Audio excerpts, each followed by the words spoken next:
నారాయణసమారంభాం వ్యాసశంకరమధ్యమాం అస్మదాచార్యపర్యంతాం వందే గురుపరంపరాం. శ్రీవిద్యాం జగతాం ధాత్రీం సర్గస్థితిలయేశ్వరీం నమామి లలితాం నిత్యాం మహాత్రిపురసుందరీం. శృతిస్మృతిపురాణానాం ఆలయం కరుణాలయం నమామి భగవత్పాద శంకరం లోకశంకరం. అజ్ఞానాం జాహ్నవీతీర్థం విద్యాతీర్థం వివేకినాం సర్వేషాం సుఖదం తీర్థం భారతీతీర్థమాశ్రయే. విద్యావినయసంపన్నం వీతరాగం వివేకినం వందే వేదాంతతత్త్వజ్ఞం విధుశేఖరభారతీం.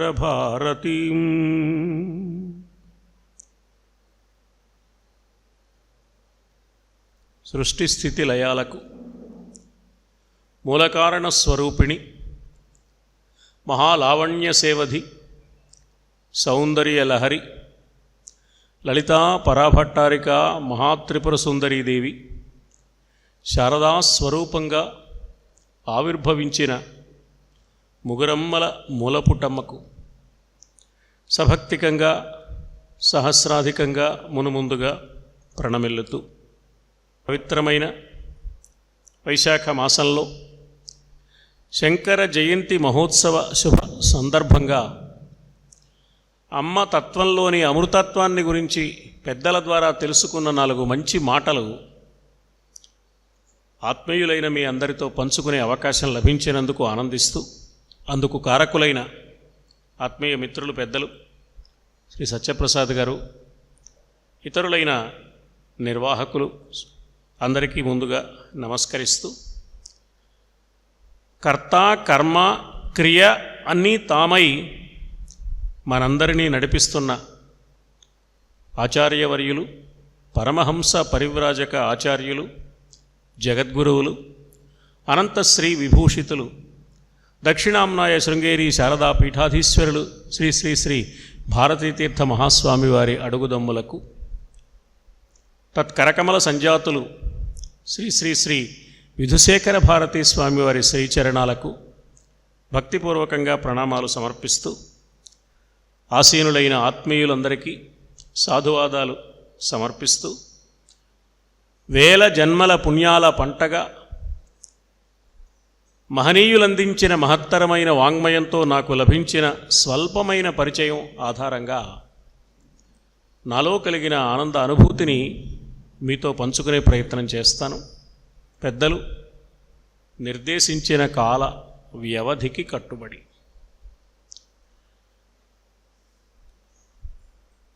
లలితా పరాభట్టారిక మహాత్రిపుర సుందరీదేవి, మహాలావణ్య సేవధి, సౌందర్య లహరి, రాజరాజేశ్వరి,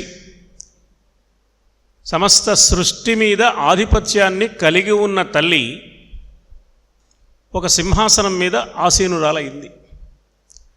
ఆ సింహాసనం మీద కూర్చుంటూ ఒక్కసారి తన పాదాలకేమైనా ధూళి ఉన్నదేమో అని ఇలా 2 పాదాలు జోడించి దులుపుకున్నది. ఆ సింహాసనం చుట్టూ దేవతలందరూ ఉన్నారు, ముఖ్యంగా త్రిమూర్తులు ఉన్నారు, బ్రహ్మ విష్ణు మహేశ్వరులు. వెంటనే బ్రహ్మదేవుడు దోసిలి పట్టాడు. అమ్మవారి పాదధూళి బ్రహ్మదేవుని దోసిట్లో పడింది. ఆ పాదధూళిలోని ఒక చిన్న కణాన్ని ఆధారం చేసుకుని దాన్ని విశ్లేషణ చేసి ఏ విధమైన పొరపాటు లోకంలో ఎంతమాత్రమూ ఉండే అవకాశం లేని విధంగా పరమాద్భుతమైన అనంత వైవిధ్య సంభరితమైన ఈ విశాలమైన సృష్టి నిర్మాణం చేయగలిగాడు బ్రహ్మదేవుడు. తనీయాంసం పాంసుం తవ చరణ పంకేరుహభవం విరించి సంచిన్వన్ విరచయతి లోకాన్ అవికలం. లోకాలను ఏ విధమైన వైకల్యము రాకుండా సృష్టించాడు. ఆకాశమండలంలో మెలమెల మెరుస్తూ ఆకర్షణీయంగా ఆహ్లాదకరంగా కనిపిస్తున్న నక్షత్రాలలో ఒక్క నక్షత్రం నేల రాలితే చాలు భూమండలం భస్మీపటలం అయిపోతుంది. ఎన్నడూ అలా రాలటం లేదే. ఎవరు చేశారు ఇది? ఈ కట్టడి అవికలం, ఏ విధమైన వైకల్యము లేని పరమాద్భుతమైన సృష్టి నిర్మాణాన్ని బ్రహ్మదేవుడు చేశాడు. అలా చెయ్యడానికి ఒక వడ్రంగి ఒక బల్ల చేయాలంటే కొయ్య అనే ముడిసరుకు కావాలి. ఒక వస్త్రాన్ని సిద్ధం చేయాలంటే ప్రత్తి అనే ముడిసరుకు కావాలి. మరి కొండలు, గుట్టలు, నదులు, లోయలు, మైదానాలు, పీఠభూములు, సముద్రాలు, అడవులు, నగరాలు, పల్లెలు, రకరకాల ప్రాణికోటి, ఇలా ఉన్న ఈ అనంతమైన వైవిధ్యంతో కూడిన ఇంత విశాలమైన సృష్టి చేయడానికి బ్రహ్మదేవుడికి కూడా ఏదో ముడిసరుకు కావాలి కదా. ఏమిటి ఆ ముడిసరుకు అంటే తనీయాంసం పాంసుం తవ చరణ పంకేరుహభవం. అమ్మా, నీ పాదధూళి అంతా కూడా కాదు, అందులోని అతి చిన్నదైన ఒకానొక కణము, దాన్ని బాగా విశ్లేషణ చేసి పెద్దదిగా చేసి సమస్తమైన సృష్టి నిర్మాణం చేశాడు విరించి బ్రహ్మదేవుడు. చేసిన తర్వాత ఈ సమస్తమైన సృష్టి గోళాకారంగా ఉంటే దాన్ని మోయవలసిన బాధ్యత విష్ణుమూర్తి మీద పడింది. విష్ణుమూర్తి నెమ్మదిగా దాన్ని భుజానికి ఎత్తుకున్నాడు. ఏ సికింద్రాబాద్ రైల్వే స్టేషన్లోనో 1వ నంబరు ప్లాట్ఫారం మీద మనం సిద్ధంగా ఉంటే మరో 10 నిమిషాలకు మనం ఎక్కవలసిన రైలు వస్తుంది అని మనం అనుకుంటూ ఉండగా మనం ఎక్కవలసిన రైలు వచ్చేసిందని, అది 1వ నంబరు కాక 10వ నంబరు ప్లాట్ఫారానికి వచ్చిందని ఓ ప్రకటన వినపడినప్పుడు పరిసరాల్లో ఎక్కడ మన సామాన్లు మోసేందుకు కావలసిన పోర్టరు కనిపించనప్పుడు 2 సూట్ కేసులు, 4 బెడ్డింగులు, మరో 2 సంచులు ఉన్నప్పుడు మొయ్యడం అంటే ఏమిటో మనకు తెలుస్తుంది. ఒక చేత్తో కొద్దిసేపు మోసిన తర్వాత మోసే శక్తి లేక రెండో చేత్తో మోస్తాం. ఒక భుజంతో కొంతసేపు వేలాడిన తర్వాత ఈ భుజానికి వేలాడ తీసుకుంటాం. ఈ సమస్తమైన గోళాకారంగా ఉన్న బ్రహ్మాండ భాండాన్ని మొయ్యడానికి శ్రీ మహావిష్ణువు విశేషమైన ప్రయత్నం చేశాడు. చేసి అవలీలగా, అలవోకగా, అతి తేలికగా నిర్వహించడం సాధ్యం కాదని గుర్తించాడు. ఏమైనా సరే కష్టపడైనా సరే నిర్వహించాలని నిర్ణయించుకున్నాడు. అలా నిర్వహించడానికి బాగా ఆలోచన చేసి మంచి ఉపాయశాలి కనుక 1000 శిరస్సులు కలిగిన ఆదిశేషు రూపాన్ని పొందాడు. అప్పుడు కూడా తేలిగ్గా నిర్వహించగలిగాడా అంటే కథమపి వహతి ఏనం శౌరి కథమపి సహస్రేణ శిరసాం. ఎప్పుడైతే 1000 శిరస్సులున్నాయో ఈ గోళాకారంగా ఉన్న ఈ సృష్టిని ఒక శిరస్సు మించి మరో శిరస్సు మీదకి, ఆ శిరస్సు మించి మరో శిరస్సు మీదకి, ఒక శిరస్సు బరువు మోసి అలసిన తరువాత రెండో శిరస్సు, మరి కొంతసేపటికి మూడోది, మళ్ళీ 1000 శిరస్సులు అయిన తర్వాత కానీ మొదటి శిరస్సుకి టర్న్ రాదు, అప్పటిదాకా విశ్రాంతి. ఇలా ఉపాయంగా ఎలాగో మోస్తున్నట్ట పళ్ళ బిగువున, అతి తేలిగ్గా కాదు. కథమపి సహస్రేణ శిరసాం. హరహ పరమేశ్వరుడు సంక్షుద్యయేనం భజతి. చిన్న ధూళికణాన్ని ఇలా విశ్లేషణం చేసి సృష్టి చేశాడు బ్రహ్మదేవుడు. ఇలా సంశ్లేషణం చేసి దగ్గరకు తీసుకొచ్చి తన ఒళ్ళంతా భస్మంగా అలదుకున్నాడు పరమేశ్వరుడు. లయకార్యక్రమాన్ని నిర్వహించాడు. సృష్టి, స్థితి, లయ కార్యక్రమాలు బ్రహ్మ విష్ణు మహేశ్వరులు నిర్వహించడానికి ముడిసరుకుగా ఉన్నది అమ్మవారి పాదధూళిలోని అతి చిన్నదైన ఒకానొక కణం మాత్రమే.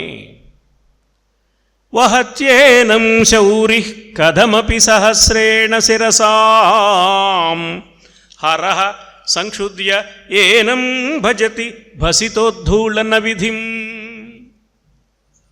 ఈ భావాన్ని మరికొంత వివరిస్తూ 24వ శ్లోకంలో ఓ మాట చెప్పారు. జగత్సూతే ధాత హరి అవతి రుద్రః క్షపయతే బ్రహ్మా జగత్సృజతి పాలయతి ఇందిరేశః అన్నారు వ్యాసుల వారు. జగత్సూతే ధాత హరిరవతి రుద్రః క్షపయతే తిరస్కుర్వన్నే తత్స్వమపి వపురీశస్థిరయతి సదా పూర్వసర్వం తదిదం అనుగృహ్ణాతి చ శివః తవ ఆజ్ఞావలంబ్య క్షణచలితయోః భ్రూలతికయోః. జగత్సూతే ధాత బ్రహ్మదేవుడు సృష్టి చేస్తున్నాడు, ఇందాక చెప్పుకున్నాం. హరిహి అవతి రక్షిస్తున్నాడు, శ్రీ మహావిష్ణువు పోషిస్తున్నాడు. పోషణ రక్షణ స్థితి కార్యక్రమంలో భాగాలు. స్థితికారకుడుగా శ్రీ మహావిష్ణువు పేరు పొందాడు. ఎప్పుడైతే గోళాకారంగా ఉన్న ఆ భూమిని మొయ్యడం తనకు సాధ్యం కాలేదో, దాన్ని 1000 శిరస్సులు కలిగిన ఆదిశేషుడైపోయి ఒకదాని మించి మరొక దాని మీదకి దొర్లించుకుంటూ శ్రీ మహావిష్ణువు దాన్ని మోసే ప్రయత్నం చేశాడో అప్పుడు కాలంలో మార్పులు వచ్చాయి. రాత్రింబవళ్ళు ఏర్పడ్డాయి, వారాలు వచ్చాయి, పక్షాలు వచ్చాయి, మాసాలు వచ్చాయి, ఋతువులు వచ్చాయి, అయనాలు వచ్చాయి, సంవత్సరాలు వచ్చాయి. అనంతమైన కాలచక్రం గిరగిరా తిరగడం ప్రారంభమైంది. అంతేకాక భిన్న విభిన్నమైన వాతావరణాలు ఏర్పడి అన్ని రకాల జీవరాశులు బ్రతకడానికి వీలైన ఆహారము సమృద్ధిగా పండడానికి కావలసిన అవకాశం ఏర్పడింది. అది శ్రీ మహావిష్ణువు అనుకుని చేసిన పని కాదు, మొయ్యడానికి ఇబ్బంది పడి చేసిన పని. అయినా తెలియకుండా అలా జరిగింది. ఇంకేముంది, శ్రీ మహావిష్ణువు పోషణకర్త అనే ఖ్యాతి లభించింది. హరిహి అవతి రుద్రక్షపయతే. రుద్రుడన్న పేరుతో పరమేశ్వర సంబంధమైన ఒకానొక దివ్యశక్తి పాదధూళిలోని లవలేశం నుంచి ఏర్పడిన ఈ మహాసృష్టిని క్షపయతే దగ్గరకు చేర్చి లయం చేస్తున్నాడు. తిరస్కుర్వన్నే తత్ స్వమపి వపురీశస్థిరయతి. ఆ తర్వాత తిరోధానము అనే మరొక మహత్తరమైన కార్యక్రమాన్ని ఈశ్వర శక్తి నిర్వహిస్తోంది. తవాజ్ఞ సదా పూర్వసర్వం తదిదమనుగృహ్ణాతి చ శివః. సదా శివ, సదాశివుడన్న పేరుతో మరొక్క శక్తి అనుగ్రహం అనే పని చేస్తున్నది. ఇదంతా ఎలా జరుగుతోంది అంటే తవ ఆజ్ఞామాలంబ్య, నీ ఆజ్ఞలు ఆధారంగా జరుగుతోందమ్మా. నీ ఆజ్ఞలు ఎలా జారీ చేశావు? పెద్ద ఉత్తర్వులు ఇచ్చావా? లేక నోటితో చెప్పావా? ఏ విధమైన ప్రకటన చేశావా? లేదే, కేవలము కంటి కదలికల ద్వారా అదుపు చేసి సమస్త విశ్వ సామ్రాజ్య పాలనా భారాన్ని నిర్వహిస్తున్న శ్రీ మహారాజ్ఞివి నీవు. నీ పాదధూళిలోని లవలేశం నుంచి సృష్టి ఏర్పడడానికి కావలసిన శ్రీమాతవు నీవు. నీవే లయ కార్యక్రమం నిర్వహిస్తున్న శ్రీమత్ సింహాసనేశ్వరివి అనే భావాన్ని ఈ శ్లోకంలో చెప్పారు. చిదగ్నిగుండంలో నుంచి అమ్మవారు ఆవిర్భవించిన తర్వాత రాక్షసుల బాధలు పడలేక దేవతలందరూ చిద్యాగం చేసినప్పుడు తమ తమ సర్వశక్తులు చిద్యాగంలో అగ్నిగుండంలో సమర్పణం చేస్తే ఆ చిత్ అనే అగ్నిగుండం నుంచి అమ్మవారు ఆవిర్భవించింది. ఆవిర్భవించిన అమ్మవారికి ఏమని పేరు పెట్టాలి, ఏమని పిలవాలి అమ్మవారిని అని సందేహం కలిగింది దేవతలకు. శ్రీ మహావిష్ణువు అన్నాడు, ఈ వెలువడిన శక్తి దేవతలమని అనుకుంటున్న మనందరికీ శక్తులు ప్రసాదించిన శక్తి తప్ప మనం ఇందులో సమర్పణ చేస్తే వచ్చిన శక్తులు కాదు. మనం ఇందులో సమర్పణ చేసినవన్నీ మనకు అమ్మవారిస్తే వచ్చిన శక్తులే.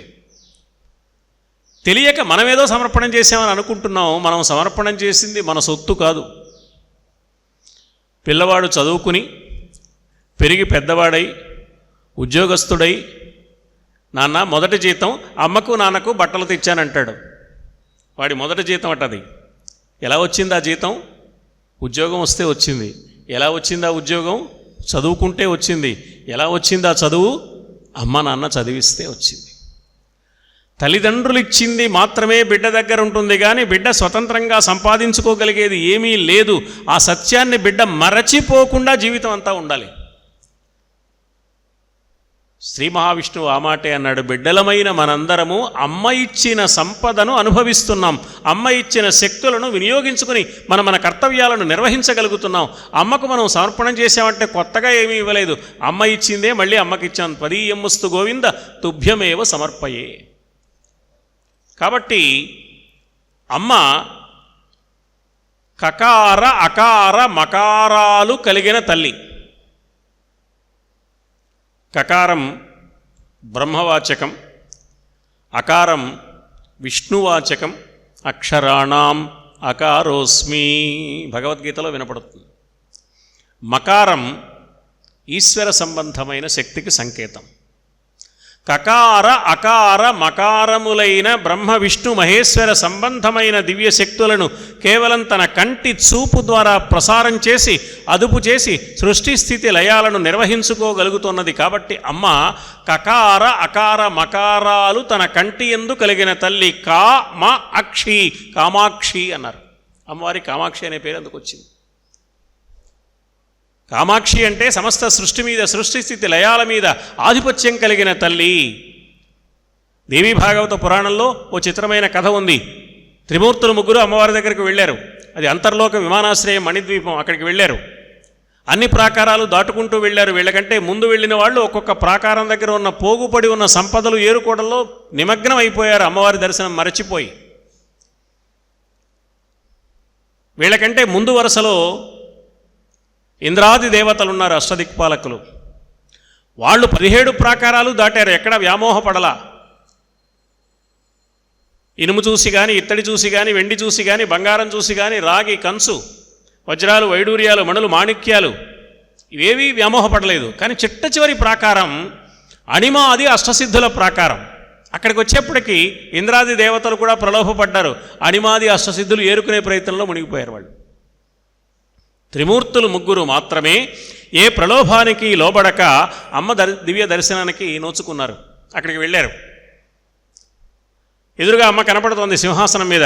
అడుగు తీసి అడుగు పెట్టే లోపలికి వెళ్ళే లోపల బ్రహ్మదేవుడు స్త్రీగా మారిపోయాడు. దేవీ భాగవత పురాణంలోని కథ. వెనకాల విష్ణుమూర్తి వెళ్ళాడు. ఆయన అంతే. ఆ వెనక పరమేశ్వరుడు అంతే. ముందు కలవరపడ్డారు వాళ్ళు. విష్ణుమూర్తి వెంటనే అన్నాడు, అమ్మను సన్నిహితంగా సేవించుకోవడానికి అమ్మ అనుగ్రహించి ఇచ్చిన మహిళా రూపం ఇది. ఇది కూడా అమ్మ కరుణే. బాధ్యత గల వ్యవసాయదారుడు పొలంలో పని చేసుకుంటే తన కాలికి ఒక ముళ్ళ కంచె గుర్చుకుంటే బాధపడడు. దీన్ని తన చేనుకు కంచెగా నాటుకుని దాన్ని కూడా వాడుకుంటాడు. విష్ణుమూర్తి అలాంటివాడు. అందుకని వచ్చిన ఈ స్త్రీ రూపం దిగులు పడాల్సిన అవసరం ఏం లేదు, అమ్మను సన్నిహితంగా సేవించుకోవడానికి అనుకూలం కదా అన్నాడు. ముగ్గురు అమ్మ దగ్గర కూర్చున్నారు. అమ్మ తనలోని ఒక రాజసీ శక్తి ఆధారంగా సరస్వతిని సృష్టించి, ఓ బ్రహ్మదేవ, ఈ రాజసీ శక్తి స్వరూపిణి అయిన సరస్వతి సహకారంతో సృష్టి నిర్మాణం చేయవయ్యా. తనలోని సాత్వికీ శక్తి ఆధారంగా ఒక మహాలక్ష్మిని సృష్టించి, ఓ విష్ణుమూర్తి, ఈ మహాలక్ష్మి సహాయంతో పోషణ కార్యక్రమం నిర్వహించు. ఓ ఈశ్వర, నాలోని తామసీ శక్తి ఆధారంగా ఆవిర్భవించిన ఈ పార్వతిని తోడుగా పెట్టుకుని నీవు లయ కార్యక్రమ బాధ్యతను స్వీకరించవయ్యా. అంటే సృష్టి స్థితి లయ కార్యక్రమాలు అమ్మవారి ఆజ్ఞ మేరకు వాళ్ళు చేస్తున్నారు. తవాజ్ఞామాలంబ్య క్షణచలితయో భ్రూలతికయో. ఒక పెద్ద కార్యాలయంలో కొన్ని వందల మంది ఉద్యోగులు ఉంటారు. పై స్థాయిలో ఉన్న ఉద్యోగిని అమ్మవారు, మహిళ. ఉద్యోగుల్లో రకరకాల వాళ్ళు ఉంటారు, రకరకాల మనస్తత్వాలు గల వాళ్ళు ఉంటారు. అందులో పై అధికారిని మహిళ అయితే తిక్క వేషాలు వేసే ఉద్యోగస్తులు కూడా ఉంటారు. ఈవిడేం చేస్తుందిలే, మనం పని చేసినా చేయకపోయినా అనుకునే వాళ్ళు కూడా ఉంటారు. కానీ అందరినీ కేవలము నోటి మాటతో పని లేకుండా తన కంటి చూపుతోనే హెచ్చరికలు చేసి వారి వారి కార్యక్రమాలలో కర్తవ్యాలలో నిమగ్నం చేసే విధంగా నిర్వహించే సామర్థ్యం కలిగిన ఒక అధికారిని ఎలా ఉంటుందో, ఒక చిన్న కార్యాలయంలో అలా అధికారిని వలె సమస్త విశ్వానికి సంబంధించిన సామ్రాజ్య పాలనా భారాన్ని అమ్మ అవలీలగా అలవోకగా అతి సహజంగా నిర్వహిస్తోంది. తవాజ్ఞామాలంబ్య అంటే అది ఏం చేస్తోందండి అమ్మా అంటే 5 పనులు చేస్తోంది. సృష్టి స్థితి లయాలు 3 కాదు, మరో 2 పనులు కూడా చేస్తోంది. బ్రహ్మదేవుడి రూపంలో సృష్టి చేస్తోంది. అంటే బ్రహ్మదేవుడి రూపంలో సృష్టి చేసే శక్తి అమ్మవారే. విష్ణుమూర్తి రూపంలో పోషణ చేస్తోంది. శివుడి రూపంలో, రుద్రుడి రూపంలో లయ కార్యక్రమం నిర్వహిస్తోంది. దీన్నే లలితా సహస్రనామ స్తోత్రంలో సృష్టికర్త్రి బ్రహ్మరూప, గోప్త్రి గోవింద రూపిణి, సంహారిణి రుద్రరూప, తిరోధానకరి ఈశ్వరి, సదాశివ అనుగ్రహద, పంచకృత్య పరాయణ 5 రకాల పనులు చేస్తోంది అన్నారు. సృష్టి స్థితి లయాలు మాత్రమే కాకుండా తిరోధానము, అనుగ్రహము అనే మరో 2 కార్యక్రమాలను కూడా అమ్మ నిర్వహిస్తోంది. సృష్టి స్థితి లయం అంటే ఏమిటో మనకు బాగా తెలిసినా తెలియకపోయినా కొంత అర్థమైనట్టు ఉంటుంది. మరి తిరోధానం అంటే ఏమిటండి? భూమిలో ఒక విత్తనాన్ని పెట్టాం మనం, అది భూమి పొరను చీల్చుకుని మొలక వచ్చింది, ఇది సృష్టి. అది బాగా ఏపుగా పెరిగింది, అది స్థితి. కొన్నాళ్ళకి ఎండిపోయింది, అది లయం. ఈ 3 తెలుస్తున్నాయి మనకి. కానీ చెట్టు ఒకటి బాగా పెరిగిన తర్వాత అది పతనమైపోయే లోపల చెట్టు సారం మొత్తం ఆ చెట్టుకు కాసిన కాయలోకి, పండులోకి, అందులోని విత్తనంలోకి వెళ్ళిపోతుంది. ఇది మన కంటికి కనపడుతూ జరగదు. భూమి పొరను చీల్చుకుని మొలక రావడం మన కంటికి కనపడుతుంది. కానీ చెట్టు సారం మళ్ళీ మొత్తం ఆ విత్తనంలోకి వెళ్ళిపోయింది. మామిడి చెట్టు సారమంతా మామిడి టెంకలోకి వెళ్ళిపోయింది. అందుకే టెంక పెడితే మళ్ళీ అంత మామిడి చెట్టు వస్తుంది. ఇది కనపడకుండా జరుగుతుంది కాబట్టి, తెలియకుండా జరుగుతుంది కాబట్టి, ఇది చేసేది కూడా అమ్మవారే.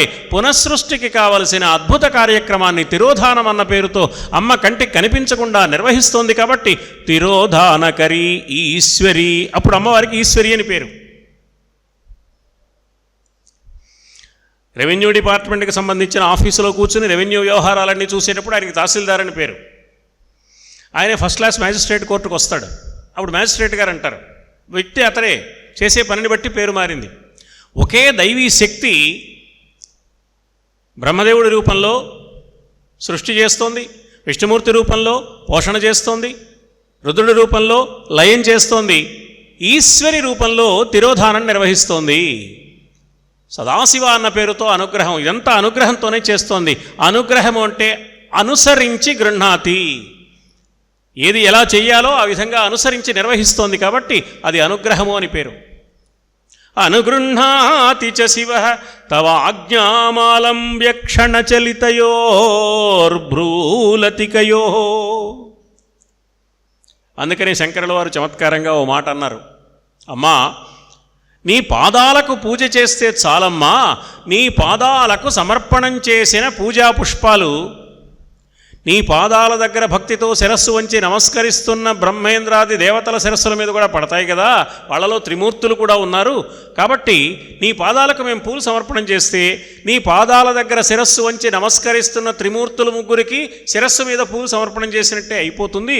ఒక్క నిన్ను అర్చిస్తే త్రిమూర్తులందరినీ అర్చించిన ఫలం దక్కుతోంది మాకు. త్రయాణం దేవానాం త్రిగుణజనితానాం తవ శివే భవేత్ పూజా పూజా తవ చరణయోః యా విరచిత తథాహి త్వత్పాదోద్వహనమణిపీఠస్య నికటే స్థితా ఏతే శశ్వన్ముకుళితకరోత్తంస మకుటః. 24-25 శ్లోకాలలో ఈ విశేషాలు చెప్పారు. వెంటనే 26వ శ్లోకంలో మరో సంగతి కూడా చెప్పారు. మనం ఏమనుకుంటామంటే దేవతలంతా అమృతం తాగారనుకుంటాం, కాబట్టి ఎప్పటికీ బతికిపోతారు అనుకుంటాం. ఎక్కువ కాలం బతుకుతారు, మన ఊహకు అందరంత ఎక్కువ కాలం బతుకుతారు, కానీ ఎప్పటికీ బతకడం సాధ్యం కాదు. ఎంతవరకు బతుకుతారంటే కృతయుగం, త్రేతాయుగం, ద్వాపరయుగం, కలియుగం, ఈ 4 యుగాలు కలిపి ఒక కల్పం అన్నారు. కల్పాంతం వరకు ఉంటారు వాళ్ళు. ప్రతి యుగం చివర ఒక ప్రళయం వస్తుంది, యుగాంత ప్రళయం. వాళ్ళకేమీ కాదు, మనందరం పోతాం కానీ వాళ్ళు ఉంటారు. కానీ 4 యుగాలు అయిపోయిన తర్వాత కల్పాంత ప్రళయంలో వాళ్ళు కూడా లీనమైపోవలసిందే. మళ్ళీ కొత్త సృష్టి వచ్చాక వస్తారు వాళ్ళు. కల్పాంత ప్రళయంలో వాళ్ళు కూడా మిగలరు. ఆ విశేషాన్ని చెప్తున్నారు. విరించి పంచత్వం వ్రజతి. మరణం అనే మాట ప్రయోగించకుండా దానికి పర్యాయ పదాలు ఉపయోగించి చెప్పారు ఆదిశంకరులు. విరించి, బ్రహ్మదేవుడు ఉండటం లేదు. హరిరాప్నోతి విరతిం, శ్రీ మహావిష్ణువు అంతే. వినాశం కీనాశో భజతి, యముడు ఉండటం లేదు. ధనదోయాతి నిధనం, కుబేరుడైనా అంతే. వితంద్రీ మాహేంద్రీ వితతిరపి సమ్మీలిత దృశా. మాహేంద్రీ వితతి అంటే ఇంద్రుడు ఎప్పటికప్పుడు మారిపోతూ ఉంటాడు. ఆ ఇంద్రుడి అధీనంలో మన్వంతరాలు వస్తూ ఉంటాయి, మనువులు మారిపోతూ ఉంటారు. ఇప్పుడు మనం వైవస్వత మన్వంతరే, కలియుగే అని చెప్పుకుంటూ ఉంటాం. ఇలా మన్వంతరాలు మారిపోతూ ఉంటాయి. వీళ్ళందరినీ కలిపి మాహేంద్రీ వితతి అన్నారు. వీళ్ళు కూడా సమ్మీలిత దృశా, కన్ను మూయవలసిందే. కానీ మహాసంహారేస్మిన్, అది కల్పాంత ప్రళయమైనా సరే, విహరతి సతీ త్వత్పతిరసౌ. నువ్వు ఉంటావమ్మా, నీ భర్త అయిన పరమేశ్వరుడు ఉంటాడు. ఆయన తాండవ నృత్యం చేస్తూ ఉంటాడు, నీవు దర్శిస్తూ ఉంటావు. మహేశ్వర మహాకల్ప మహాతాండవ సాక్షిణి, అమ్మవారి నామాల్లో ఒక నామం. మహాప్రళయ సాక్షిణి. అమ్మవారి నామాల్లో శాశ్వతి, శాశ్వతైశ్వర్య, నిత్య. ఈ నామాలు ఏం చెప్తున్నాయంటే పుట్టడం, పెరగటం, క్షీణించటం, లేకుండా పోవటం అమ్మకు లేదు సుమా. అమ్మ ఎప్పుడూ ఉన్నది. ఆ సత్యాన్ని తెలియజేసే మాట ఇది. ఇది చెప్పి ఇంకొంచెం వివరిస్తూ మరో చమత్కారం చేశారు ఆయన. అమ్మ, బ్రహ్మాది దేవతలందరూ అమృతం తాగారు, అయినా ఎప్పుడూ ఉండలేదు వాళ్ళు, కల్పాంతం వరకే ఉంటున్నారు. సుధామప్యాస్వాద్య ప్రతిభయజరా మృత్యుహరిణీం. ముసలితనాన్ని, మృత్యువును రాకుండా చేసే గొప్పదైన సుధాం ఆస్వాద్య అపి, అమృతాన్ని తాగి కూడా, విపద్యంతే విశ్వే విధి శతమఖముఖాద్యా దివిషద. దేవతలందరూ విధి శతమఖ, విధి అంటే బ్రహ్మ, శతమఖుడంటే ఇంద్రుడు, బ్రహ్మేంద్రాది దేవతలందరూ కూడా విపద్యంతే, వాళ్ళని విశ్వే దేవతలు అంటారు. ఆ విశ్వే దేవతలందరూ విపద్యంతే, లేకుండా పోతున్నారు. కానీ అమృతం తాగలేదు సరిగదా, అతి భయంకరమైన కాలకూటాన్ని తాగాడు నీ భర్త అయిన పరమేశ్వరుడు. కరాళం యక్షేళం కబళితవత కాలకలనా. అమృతం తాగినా సరే కల్పాంత ప్రళయంలో వాళ్ళెవరూ మిగలటం లేదు. అమృతం తాగలేదు సరిగదా, అతి భయంకరమైన కాలకూటాన్ని ఆరగించి కూడా, కరాళం యత్క్షేళం కబళితవత కాలకలనా శంభో. అందుకు కారణం ఏమిటో తెలుసా? తన్మూలం తవ జనని తాటంక మహిమా. నీ సౌభాగ్యము యొక్క గొప్పతనం అమ్మాది. నిన్ను కట్టుకున్నాడు కాబట్టి ఆయన హాయిగా ఉన్నాడు. తాటంకములు అంటే చెవికమ్మలు. ఈ చెవికమ్మలు సుమంగళులైన స్త్రీలు ధరించవలసిన సౌభాగ్య చిహ్నాలలో అవి ఒకటి. ఇట్లాంటివి మొత్తం 44 రకాల ఆభరణాలు ఉన్నాయని, పసుపు, కుంకుమ, గాజులు, కాటుక, చెవికమ్మలు, ముక్కు పుడక, మట్టెలు వరుసగా చెప్పారన్నమాట. పసుపు, కుంకుమ, కజ్జలంబు, చెవియాకుల్ అని వరుసగా ఈ ఏ ఏ ఆభరణాలు సుమంగళులు ధరించవలసినవి ఉన్నాయో వాటన్నిటినీ కాశీఖండంలో శ్రీనాథ మహాకవి వివరిస్తాడు. అమ్మవారి నామాల్లో సర్వాభరణ భూషిత అని ఒక నామం. సర్వాభరణ అంటే ఎన్ని ఆభరణాలు పెట్టుకుందండి అమ్మవారు అంటే 44 ఆభరణాలు ధరించింది. అబ్బో, సర్వాభరణ అంటే కొన్ని వేల ఆభరణాలు ఉన్నాయేమో అనుకుంటున్నాం. అమ్మవారికి ఉన్నది మొత్తం 44ఏనా, ఇంతేనా, ఇదేంటండి అనిపిస్తుంది మనకి. జాగ్రత్తగా పరిశీలిస్తే శ్రీచక్రాన్ని జాగ్రత్తగా మనం చూస్తే శ్రీచక్రంలో 44 కోణాలు ఉంటాయి, 46 కోణాలు ఉంటాయి. కానీ 2 కోణాలు పైన ఉన్న కోణంలో అంతర్భవిస్తాయి. కాబట్టి మన లెక్కకు 44 కోణాలే దొరుకుతాయి. అంటే అమ్మ శ్రీచక్ర స్వరూపిణి, శ్రీచక్రరాజ నిలయా. శ్రీచక్రంలో ఉన్నది అమ్మవారు అని చెప్పడానికి సర్వాభరణ భూషిత అన్నారు, కానీ నగలన్నీ దిగవేసుకున్నది అని అర్థం కాదు. For watching, please comment, like, share and subscribe our channel.